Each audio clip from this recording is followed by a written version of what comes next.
I'm not going to use the mic, so can everybody hear? Yes? Yes. A little background on me. I got into shooting blues because I went to a concert in the early 70s, 71 in Los Angeles. And it was a sit-down club, a club that, much like this, chairs were lined up. You had to sit and listen. They didn't allow jumping around, and I was always used to going to a club where there was music, so you could dance and carry on. As much as I like the music, fidgety guy, I needed something to do. So the next time I went back to the club, I brought my camera. This camera, in fact. Then they informed me you can't shoot flash in here, you can't have a tripod. Well, that's when I got I learned to be very disciplined about shooting at low levels, light levels, which has served me all these years because you never, now this is wonderful. If I could have this in every club I go to, I'd be great. Never have to use flash. Never. However, I had to learn to shoot quietly, be still, compose, get a good image in the viewfinder, get the best image I think I could get without having to manipulate it in the dark. This concept applies to the new digital stuff. Same thing. Even though there's a lot of sophisticated programs where you can alter your digital image, you should always be shooting with the idea of getting the best image you can with the least manipulation. Because this is It's just starting out with the best to begin with is the easiest to manipulate. I happen to have a show a week, a bunch of photographers that shoot this festival, and you can see how you can manipulate. I do it also, but I do it using graphic arts technique, where I take a black and white photo and miraculously make it into color by adding color pigments, crayons, you name it, I'll try to do it. And you can get an example after this workshop if you want to see the exhibit. Anyway, I started shooting, and I noticed that because I have a history major and an art major, I decided, these guys, there's some pretty old guys coming to play these clubs. Somebody needs to have a record of it. It's just a straight out snap, almost a snapshot. We didn't really care how it was a great art photo. But we needed to record these guys and women. Then I discovered no one really shared photos with me. A lot of times they asked for signatures on old albums. They might have even some sheet music. But they were always asking for something from the musicians. I decided I would give them a photo. Mostly, I would give them a photo and ask them to sign one for me. The next time I saw them, they would remember who I was. That little gift opened up unbelievable doors for me. Because then they recognized me the next time. Oh, David, what are you doing? How are you? Why don't you come backstage? Let's talk about whatever. Well, once you get to be their friend, like that, you get the best shots because they're open to you. They're performers, believe me, and they know how to mug for the camera. And they do it once they're comfortable with you. Once they feel you're not going to exploit them by using their image. I mean, it's great. It's really a good way to get different kind of photos that you wouldn't get normally, not just stage photos, backstage photos, stuff in the dressing room, stuff like that. Which I find now, after shooting for 40 years, I would say it's 70-30 of the things I shoot are 30% performance, 70% backstage, in and around what's going on. Because what's fun about that, as you get to know these people as regular people, not just musicians, it's just a whole other vibe that happens. Even this stage, which is what, 2.5 feet. When somebody's on stage or projected, even just talking, you really don't know how tall this person is, how big this person is. There's this curtain that happens. With photography, by getting to shoot them backstage and at other times, this curtain gets pulled away. So you get another angle, another view of this person. And it's quite remarkable. So this little act of kindness, giving them that photo, opens that door for you. Well, as I just kept on doing it, I keep seeing these people. I shot a series at the club was called the Ash Grove in Los Angeles. It started out as a 50s folky club. It was the only place in Los Angeles that booked black blues artists on the white side of town. These same artists came through Los Angeles, but you'd have to go to Watts or some areas that weren't as safe as others. Yeah. Once you're in the club, they're perfectly safe because they don't care. Music's the music. You're listening to the music. It's as soon as you leave the club, there's a problem. So a lot of people would go. So West Los Angeles, West Hollywood is where the club was. And Ed Pearl was his name, Bernie Pearl's brother, who was a blues player that, if you follow blues, every now and then you'll see Bernie Pearl's name. Or if you open up Living Blues, he still teaches blues, does blues in the schools. Anyway, by bringing these black artists into the white audience, in Los Angeles, it's a giant city. People were finally exposed to them. A lot of them, I would say about maybe 2/3 of the people I shot at that time have all passed. So I do have this record. I've shared it, I've done shows. So my first idea of just doing for the historical content actually panned out. I never knew it would get into more stuff, doing record, album covers, CD covers, magazine articles, and stuff like that. That was never my intent. But it just that just sort of happened, morphed into what it is today. And then this. After shooting for so many years, I approached various festivals.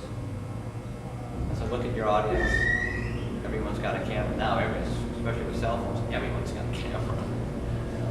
So, people are making images all the time. Wouldn't it be nice if I could offer some tips to make better images? So, Mr. Valley has been very receptive to this idea. So, it's been good for the audience, the people that come, and it's been good for me because it lets me miss a shot. But you'll have a lot better chance of getting something in this frame in a pleasing manner. The next thing you have to remember, what? I can't hear you there. Louder. Louder! Oh. So everybody can hear you. Heard this lecture twice, 3 times. Anyway, the pencil. What's important about the pencil? What is a pencil? It's the basic tool to make an image. This is it. It's about as basic as you can get. But even this tool has 2 ends. An end to make an image, an end to erase an image. You have to know how this tool works to make it function properly. If someone gave you the wrong instructions and said, well, yeah, you can make an image with this side. No, you can't. No matter how much you try, it's not going to happen. You need to use the word and. These cameras, your computer, digital cameras, the simplest camera, they're just another tool. They're just another tool. Don't be intimidated by the tools you're using. What you need to do is master the tools to get the best images in this frame. Now, people always approach me and say, David, 1970, this was it. Top of the charts. The most expensive Nikon you could buy. Ancient history now. Most people use it for door stops or paperweights. I still use it because I still shoot film. The basics that I learned at using this camera are no different for digital. They're no different than using this camera. An $8 throwaway camera, black and white. You see them in stores all the time, either black and white or color. It's a tool, a simple tool. The key to the simple tools is the instructions, or as I call them, the dreaded manuals that nobody likes reading. Everybody hates reading the manuals. Why do they hate reading the manuals? Because they're written by engineers from a foreign country. It's bad enough they're engineers, believe me. Yet from a foreign country, so the translation and the syntax, and I mean, it's hard to read. It is hard. You know, you go, my manual, wherever it is, it's 200 pages thick for one of my digital cameras. I mean, I've read it many times. I think I've mastered it, but there's still times I haven't. But even this camera has instructions on the back. This is the manual. 8 steps and whatever they call it. If you follow these steps, you can get,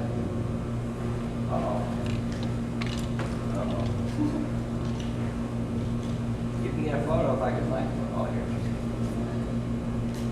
This photo, you can pass it around. Pass it to the back, or have Margaret take it to the back. That photo was taken by this $8. And if you look close, the glasses, you can tell glass, you can tell good black and white, there's good contrast. This lens is plastic. Plastic. If you follow the instructions, using the tool properly, you can actually get a decent photo. So you don't have to spend, you know, $5,000 for a digital camera or whatever. You just don't have to do it. I know, here, I'll tell you, you even go crazier. Here's a cheap keychain camera. $20. $20. Even came with a battery. And it comes with so you can actually hook this into your computer. It actually comes with a manual. Not 200 pages, but it does come with a manual. In English. In English, sort of. Kind of English. And you can take, and here, I'll just pass these out. These are just experiments I tried with that camera. That's a 1 meg. Now, people say, well, why would I ever use a 1 megapixel camera? If you're sending it over the, you know, on your computer, that's good enough. It's good enough. You're sharing an image with somebody, it's enough. It's high enough resolution to get the idea. And that's something else you have to remember, have to keep in your mind. What is your end result? What are you using these photos for? You know, if you're going to sharing them with your friends or sharing it with the family, you don't have to have this high resolution and complicated cameras like he has. He told me to buy this. Well, some people need more help than others. But you really don't need to buy high-end stuff. Unless you think you're going to someday want to blow it up, you know, like this, because it's time. Now, then there's limits what those will do, obviously. This photo was taken with this camera, $89. I still shoot 30 to 40% of the stuff when I do a festival with this camera. Because when I'm here and shooting right now, done. I'm done. Somebody else is running around with big lenses and focus and fiddling around. I'm done. It takes me a millisecond. This camera does all the work for me. It has a self-focusing. And because I print my own photos, I can go back in the darkroom. Even though I didn't frame this, I can reframe it. And make sure it does know when it's framed. See, I have a second shot at it. However, when you, like, one of the first things I said is you should get the best image in the camera you can, and you should. You know, I should actually line it up and all that stuff. Then I don't have to redo it. It's more work for me. So you don't need to have an expensive camera. They come in all sizes now. One of my favorites. So you can sneak them into places. Take this off. No cameras allowed. Okay. Just have my Altoids. Sometimes you have to do that to get the photo.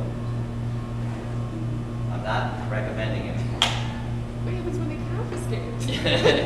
Well, they won't if you see, if you just leave the little Altoid thing about the strap.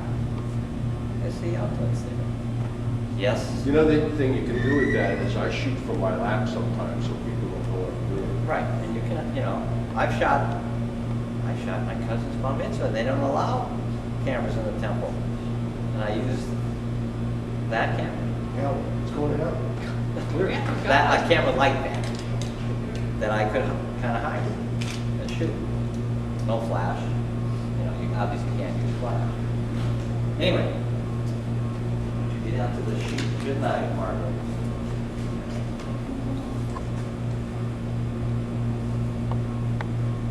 I don't know what, well, for me, because part of the emphasis of this little series that I do is for people that want to learn how to shoot blues festivals or nightclubs or blues acts and stuff like that.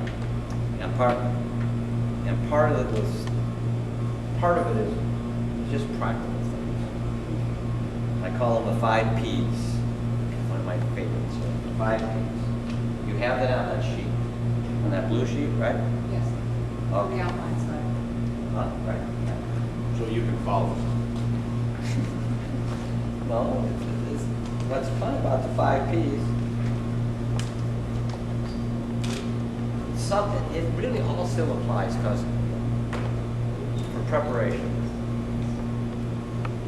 It used to always be, you need to have extra batteries, extra film. Make sure your equipment is in working order, all that kind of stuff. You need a flash. You're shooting a situation that you're not really prepared for, so you use that kind of a flash and capture it. This gray bag here weighs about 50 pounds. You know, I can carry everything I need for a photo shoot. There's spare lenses, spare camera bodies, spare batteries, even some tools, the things you need in case you're in an area or on a holiday like this holiday. If you needed something, you can't rent from the camera store. In a lot of places I shoot, there is no camera store. So you need to be self-sufficient. You need to be prepared. But there's even more. When you say you're going to show up for a shoot, you need to be on time.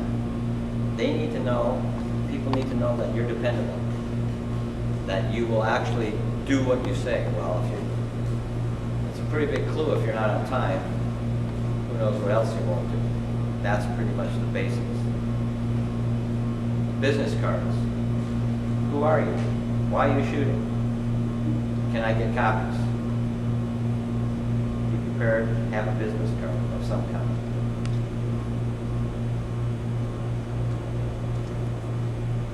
You need to also, one of the other things you need to do, you need to find out who is the person or persons that will control the stage and the environment you're going to shoot. And if you can, I always highly recommend you find out who that person is and what are the limits. Can you go on stage? Can you go backstage? Are you only allowed to be in the photo pit? If you're in the photo pit, is there a time limit? All of this affects your shooting and what you want to shoot.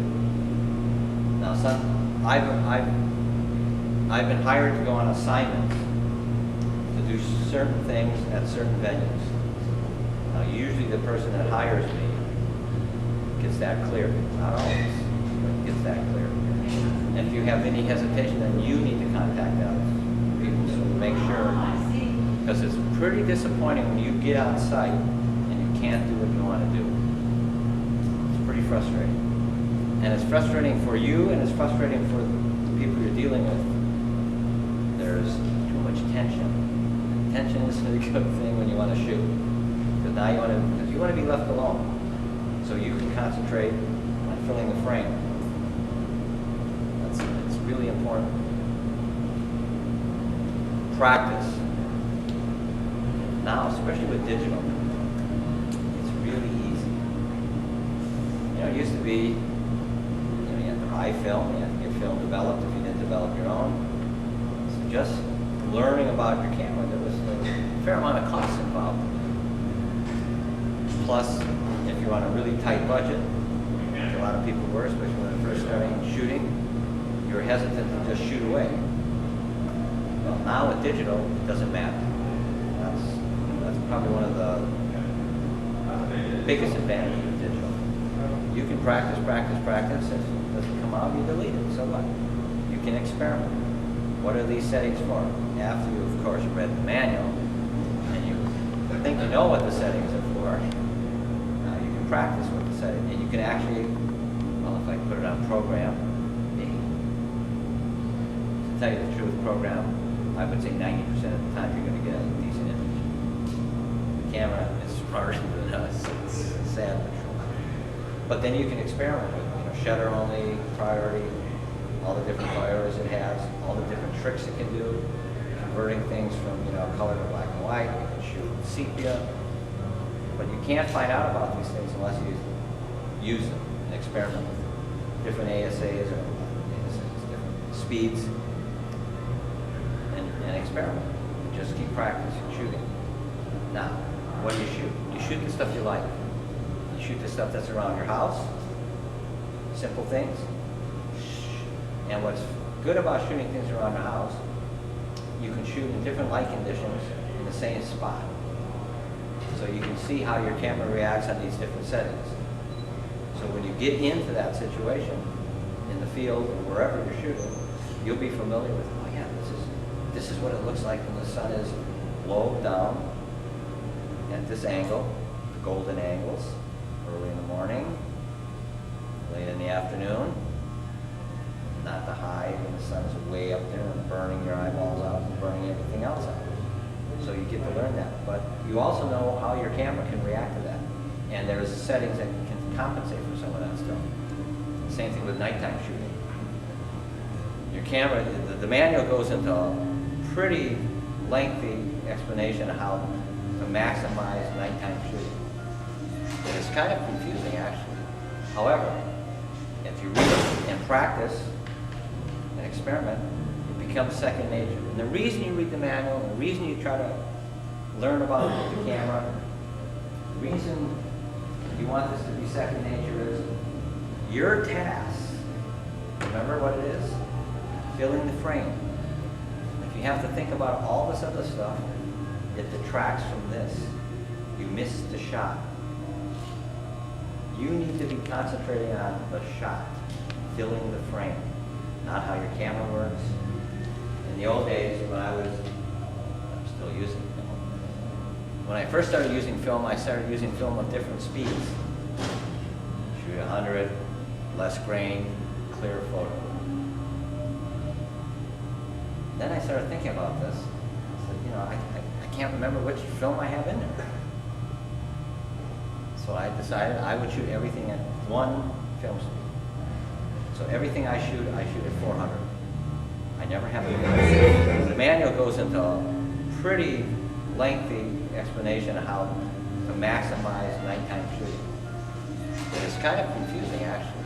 However, if you read it and practice and experiment, it becomes second nature. And the reason you read the manual, and the reason you try to learn about the camera, the reason you want this to be second nature is your task, remember what it is, filling the frame.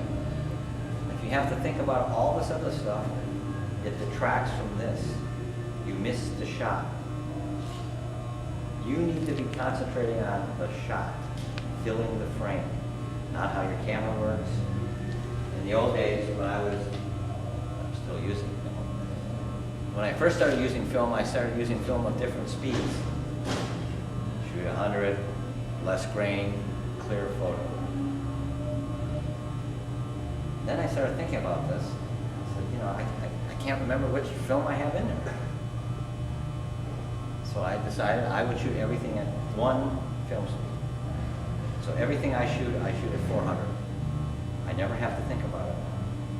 And from shooting the same film speed for so many years, I don't need to use a light meter anymore. I know if it's a certain light condition on this stage or outside, I know what it's going to be. Because I've done it a million times at the same film speed for all these years. Now, especially when you shoot black and white, because it's pretty forgiving. It's very forgiving. But it's keeping it simple. It's keeping it simple with this goal in mind. Filling that frame. So practice. Patience. Patience. If you shoot this festival or any other festival, and I know there's people in the audience that shoot lots of festivals. A performer comes on stage initially. What do you see? You see it's like a rugby scrum. All the photographers rush the stage, get in each other's way, and shoot. Well, when you're 5'6", you're not going to be shooting over people's heads. So you have to figure something out, a strategy. And the strategy I figured out is if I wait 10 minutes, 90% of the photographers are done. You got the whole place to yourself. Patience. That's one thing of patience. The other thing about patience is this. Every performer has a way he or she approaches the microphone, the audience, their instrument. We have all seen many, many shots of this. The performer on the mic, blocking half, 3/4 of his or her face.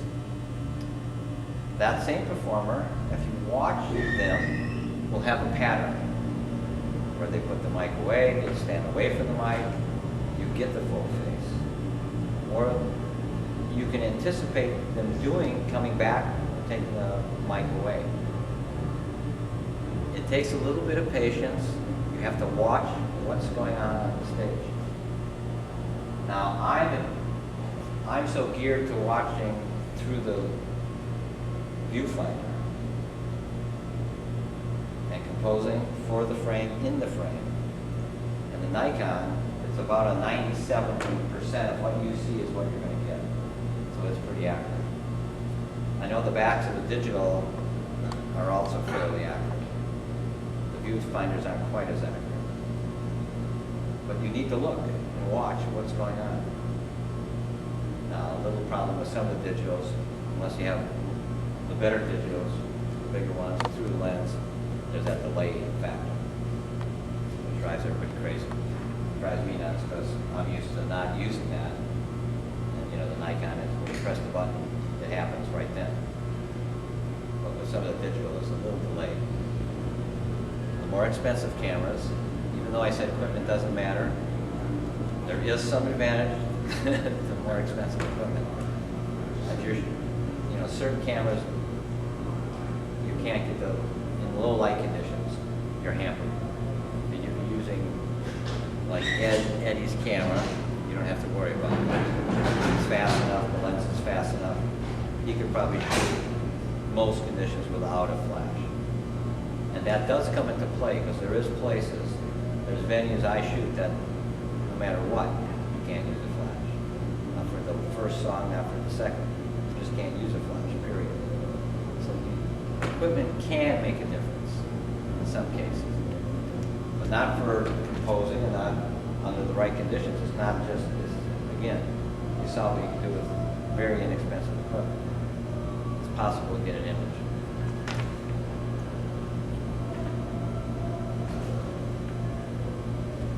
The patients, and there's a third aspect of patients. When you come to the venue, unless you've shot at a festival or you're a known entity, some people shoot a lot of festivals so people know who you are. That's an advantage. In the cases where you don't, you need to have enough patience to go through whatever the procedure they feel comfortable with. Even though you thought you had this all done, you wrote them a letter, you complied with their regulations and specifications to shoot, to get press credentials.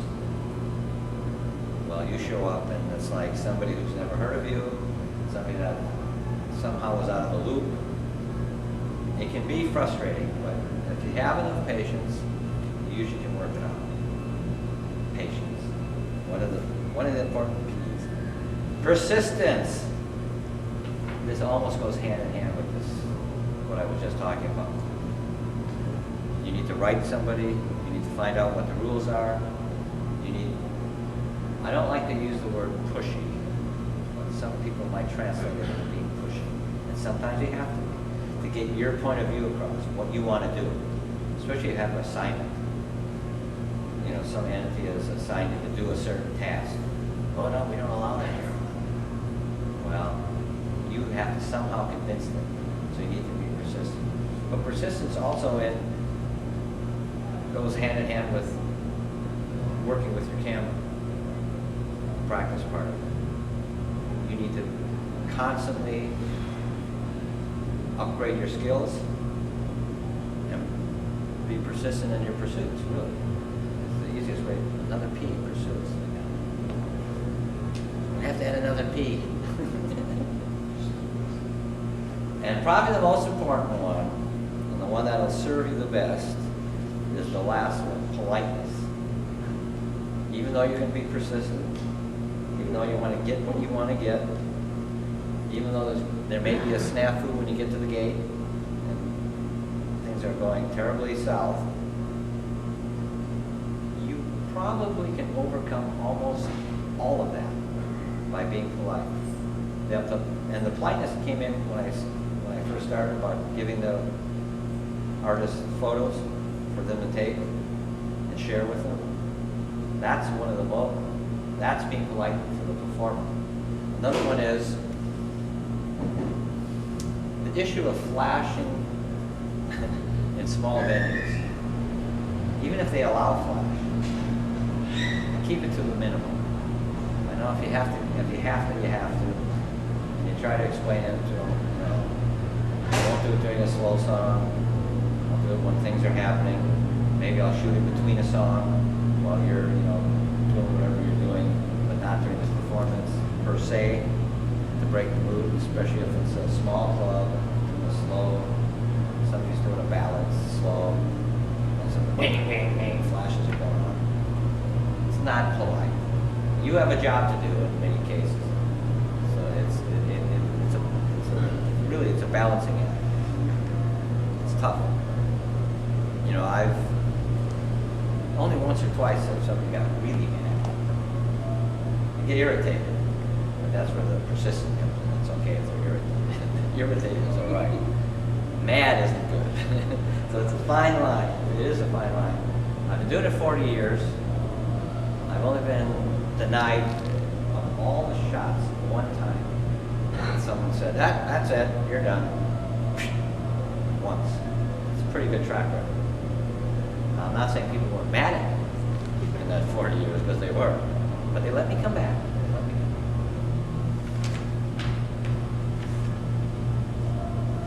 Now, I don't know what your goals are. Like I said, when I first started, this was just to really getting lots of background sound, so if you can speak a little louder. Louder still. Okay. I don't know what your goals are. Again, my goal was initially just to record what was going on in front of me, because I thought people are going to disappear. What's the deal? You may have other goals in mind, and then you're going to have to develop more skills, more tools. I'll give you an example. I've done press kits, simple black and white press photos. And the biggest skill that you have to learn here after you understand the frame, that basic stuff, you have to learn how to herd cats. Yeah. Because musicians will not sit still to get their photo taken, even for their own good, no matter what. It is a nightmare. They don't like it. You have to learn how to calm them down. Do something other than stand in front of the camera like that and be mad. You have to figure something out. That's another whole skill that has nothing to do with the camera. But again, it's a skill you have to learn. You have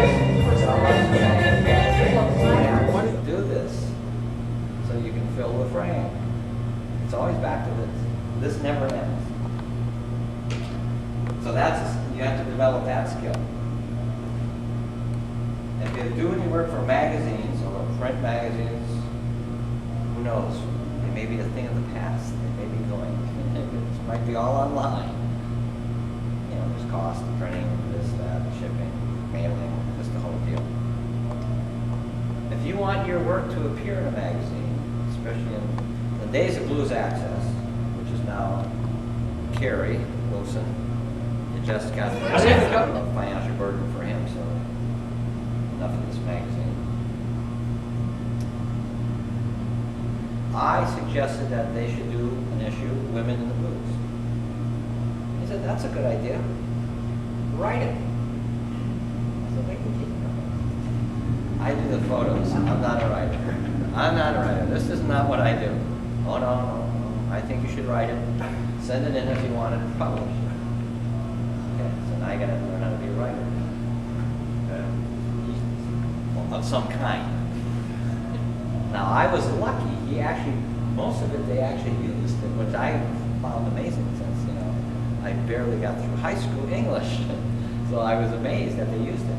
But if you want your work to be used, you need to develop other skills. In this case, writing. Support your photos. Support your photos. You wanted a cover. I'm going to tell you a little story about covers here in a minute. One of the frustrating things about working for somebody else in a magazine is you have one idea, they have a graphic artist, they have another idea. Blues Access approached me, hey, we want to do an article on Luther Allison. Really good. Because I started out as a graphic artist, not as a photographer, I sent them a little mock-up, a little black and white mock-up. See what the stuff they need to have in a magazine. They said, yeah, great, good, do it. That cover started out as a little black and white. This is something else you should remember about your own files. It may not be the best photo you have in your file. Don't necessarily delete them out of your digital files, or in my case, my hard files. There may be another use for it that you never anticipated. This photo is a little fuzzy, so it's not the clearest photo I ever took, but I liked the energy. This was Luther. I caught the energy. It didn't matter, because then I did the next step, colorize it. Not a computer, again, because I started out as a graphic artist. I sent him this one. My concept was that his foot and head coming out of the frame. Stepping out of the magazine. I thought this was a terrific idea. So did they. You saw the black and white. The final product got kind of changed. Now they still paid me for it, but it's frustrating as a creative person. But unfortunately, they have their own creative person, and they more, their creativity trumps my creativity. However, once you luck out, you do luck out. You know, I send this one in, and they print it almost exactly. So, you just have to roll with that stuff. You cannot always get your way. Here's other skills you have to learn. A friend of mine, Smokey Log out of Texas. Hey David, I need a CD. I need artwork. Oh, that's good. I also need somebody writing the liner notes. What? Okay. Started out as a graphic artist. I sent him this one. My concept was that his foot and head coming out of the frame, projecting out of the magazine. I thought this was a terrific idea, and so did they. You saw the black and white. The final product got kind of changed. Now, they still paid me for it, but it's frustrating as a creative person. But unfortunately, they had their own creative person, and they were more, their creativity trumped my creativity. However, sometimes you luck out. You do luck out. You know, I send this one in, and they print it almost exactly. So, you just have to roll with that stuff. You cannot always get your way. Here's other skills you have to learn. A friend of mine, Smokey Log out of Texas. Hey David, I need a CD. I need artwork. Oh, that's good. I also need somebody writing the liner notes. What? Okay. So this package, not only did I do all the photography, all the artwork, sent it to the printer, and wrote the liner notes of this thing, just to get my photos done. So you have to develop those skills. You have to be flexible enough.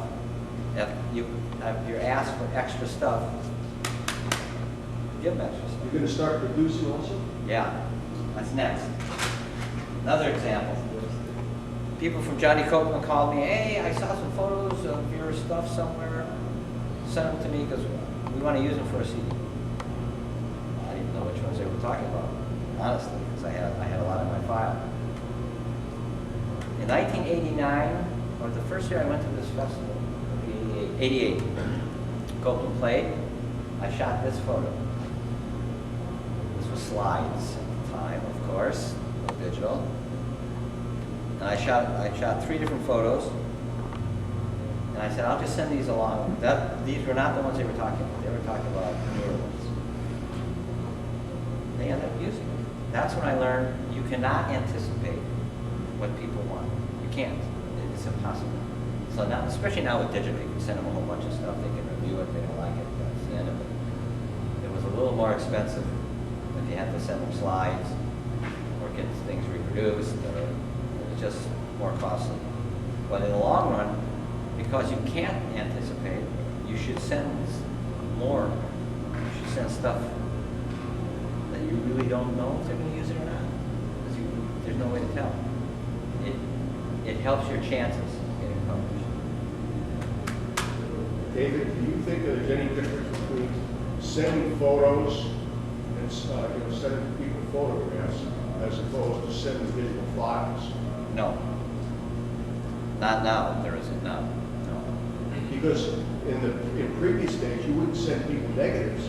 No, Digital, I actually. Probably digital photo is the same as a negative. In the old days, I actually did send the actual slides, not dupes, to certain companies with the caveat that they were responsible for them and the cost if they lost them. All my work with Alligator or Rounder or people like that were all slides initially. But now you don't have to do that anymore. Now you send a digital file or a CD, either or. This was my first jump into digital. A friend of mine from Holland called me and says, I got this idea for a cover, and I want you to shoot it for me, and I want you to go to a certain restaurant. This was in Tucson. He comes to Tucson twice a year, visits. 5 minutes we have? Huh? Louder. Oh, louder. It's like a frame. Yeah. Okay, anyway, I'm talking here, you don't have to hear. You've heard this stuff. Anyway, he calls me on the phone, he says, I have an idea for a cover. What do you think? I said, well, fine, good. So the whole idea, he wanted to name this thing Hot Wings. He wanted me to take pictures in this restaurant of hot wings when they first got presented, and then the inside of after they were ate. So we go to the restaurant, talk to my friend, and she goes, how are we going to do this? I said, well, we'll order hot wings, we'll have people eat them, and we'll shoot them before and after. And we did it all through the computer. Instead of sending slides, instead of going through all that rigmarole, all can be done over the telephone on the computer. This is great compared to when using mail stuff. It was such a hassle. This is very simple. However, none of this stuff is altered by the basic stuff. I don't care what technique you use, who you're working for, what you're doing. It's filling that frame up in a pleasing manner. Now,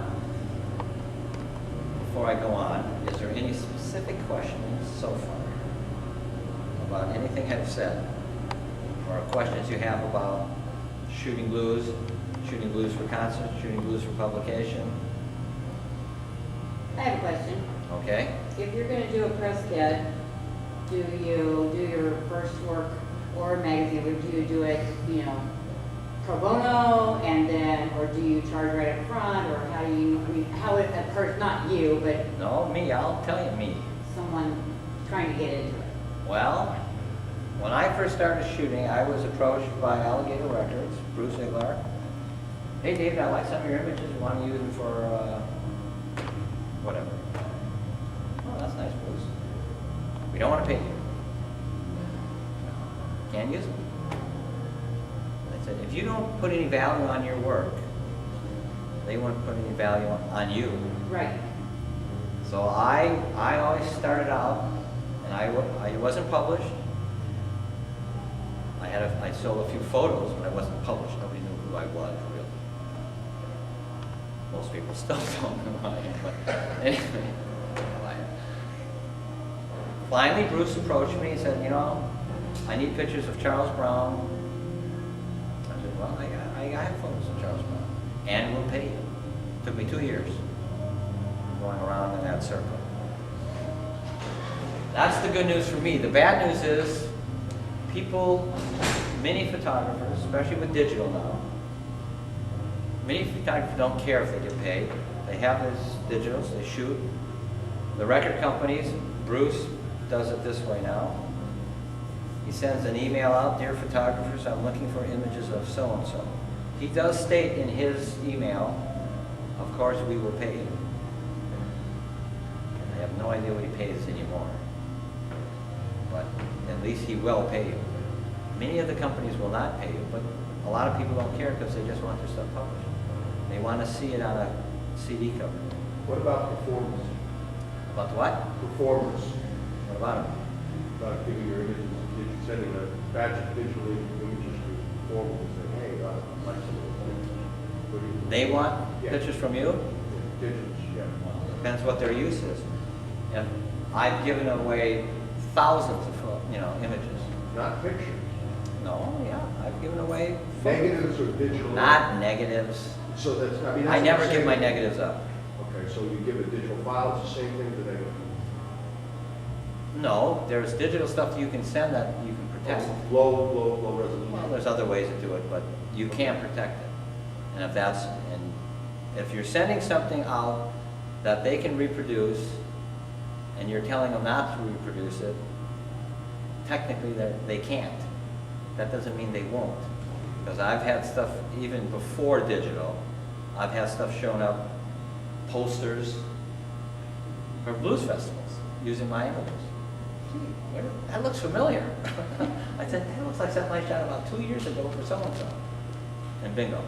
A lot of it depends on the company. Our Hooli Records, I'll give you a good example. Our Hooli Records.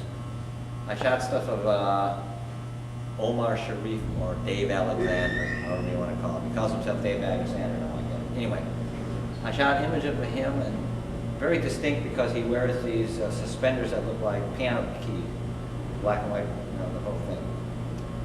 So he was backstage, and all he had on was his pants and his no shirt, 110 degrees out. And they wanted to use, he sent it into our Huli to use on one of his CDs. And Chris Stakowitz, the president, the owner of our Huli, he was honest enough to say, hey, this isn't your image, this is, because I stamp my stuff on the back, copyright it, or whatever you need to do. And he was honest enough to say, what do you want? You know, let's negotiate. Somebody else, I can tell you this, I sent a bunch of stuff to Japan. God only knows what happened to that stuff. They paid me, but I'm sure they reproduced it many, many, many times. And what are you going to do? You know, sue somebody in Japan? But now you can digitally watermark. Right, you can protect your images, but, you know, if somebody really wants something badly enough, they probably can get it. So it's kind of a hassle. You have to make a decision for yourself, what it's worth to you, what's your time, what's your end goal. Again, it's like making the image. If you want to do this long term. Right, you want to be respected professional. Right. Yeah, and we do put our pictures out with our logo and watermarks and copyrights embedded. You know, because we've learned that if you just share them with your local blues society, they're going to be showing up on their website. Yeah, you never know. Yeah. Right, so that's something you have to keep in mind. Again, it's a lot of times it's your end result. You know, what do you want to do? What do you want to do personally? Right. For some people, it doesn't matter. Hey, these are just images. I don't care. You know, most of the blues photographers in the United States, the major blues photographers, all have other gigs. Nobody, I don't know anyone that can make a living just shooting blues. And I'll give you the best example I can. Michael P. Smith is now dead. Died a few years ago. He probably has the greatest archive and the best archive of the New Orleans Jazz and Heritage Festival.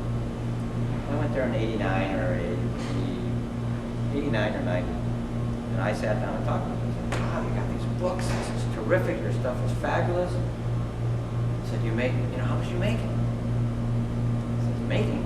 Sometimes it costs me $10,000 a year to make these images. I make my money because I shoot for so-and-so. And he would, I mean, if you ever look at it, look him up. Go online, look up Michael P. Smith. The stuff he shot is gorgeous. It's fabulous. It is the best. Couldn't do it. He couldn't do it. That was good news and bad news.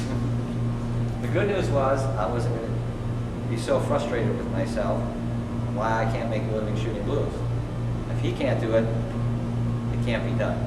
The good news is you still can shoot blues and have fun with it. You know, maybe you can make a few bucks.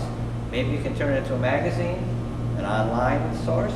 Maybe you can turn it into, you know, a sideline for a few bucks. If nothing else, you get to go to all these, hear a lot of good music. So. I would say, look, if you're going to try to make a living off of photography, you're in the same boat as if you want to be a radio DJ or if you want to be the local weatherman in the market.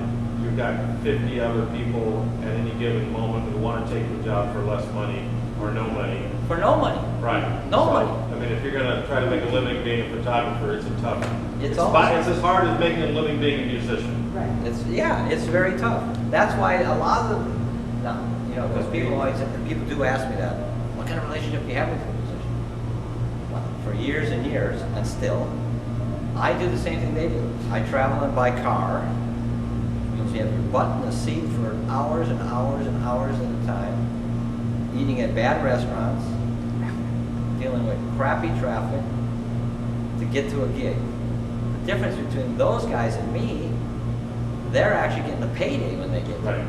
I'm there on my own dime, and we're almost done here, right? Getting time. One of the most, although this question didn't come up in this group, but I'll bring it up myself. Why don't you compensate the musicians when you're selling their image? You know, I have a photo of somebody. I sell this image. Clifford Solomon. super famous. I don't know if you're into music, you know who he is. Longtime sax player with Charles Brown. Been around forever. Very nice man. So, a musician comes up to me and says, "Hey David, you're making money off of my image.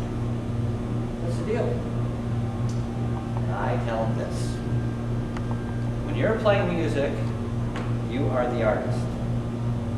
When I'm taking a photo, I'm the artist. So yeah, but it's my image, and you know they're buying it just because it's me. I said, well, when you do a song that somebody else wrote, and the audience claps their hands and really likes it, are they doing it because they like the way you did it, or they like the song? And every musician says the same thing. They like it because the way I did it. I said, that's exactly right.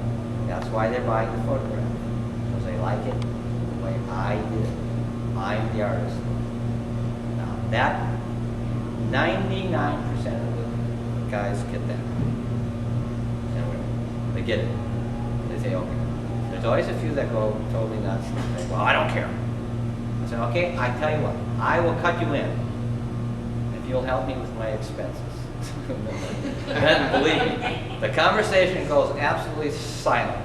I said, you help pay for my gas, buy my film, buy my chemicals, buy my cameras, feed me, get me a motel. You can share in that too. I'll be glad to share in the profits, which there are none in the first place. So it quiets them down. Now there is some people that are very finicky about their image.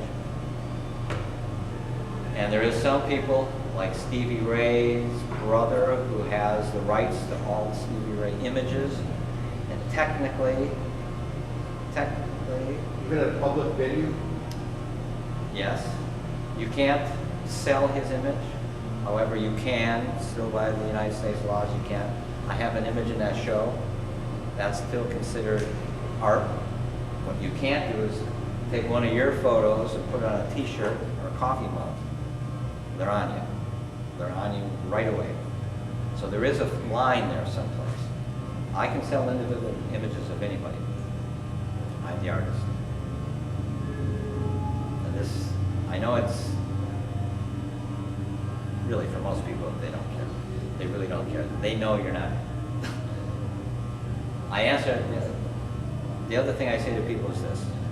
I'm taking photos of people that aren't making any money now. How much money do you think I'm making? And these guys can't make money doing what they're supposed to be doing. And I'm just taking photos of them. You can't. You know, it's impossible. It really is impossible. Anyway. Are we done? Do I have to go? Yes, other people are going to come in. Thanks for your time. If you have any questions, let me know. What I still want you to remember is two things. I want you to actually come up to me in a year or two and go, I hate your guts, David, because every time I look through this stupid frame, I'm thinking of that lecture. But it is important. It's that final result. So no more Uncle Fred's heads cut off. Fill the frame. Fill the frame. And the other thing that everybody says, yes, I'm reading the manual to learn how the tool works. And it's important. Again, you can shoot your digital, you can put on a program, you'll get an image. Almost always. Almost always. But if you want to go beyond just the standard deal, learn how it really works, learn how the eraser and writing end works, you need to read the manual. It's important. I know it's boring, but it is important. Okay, thanks for your time.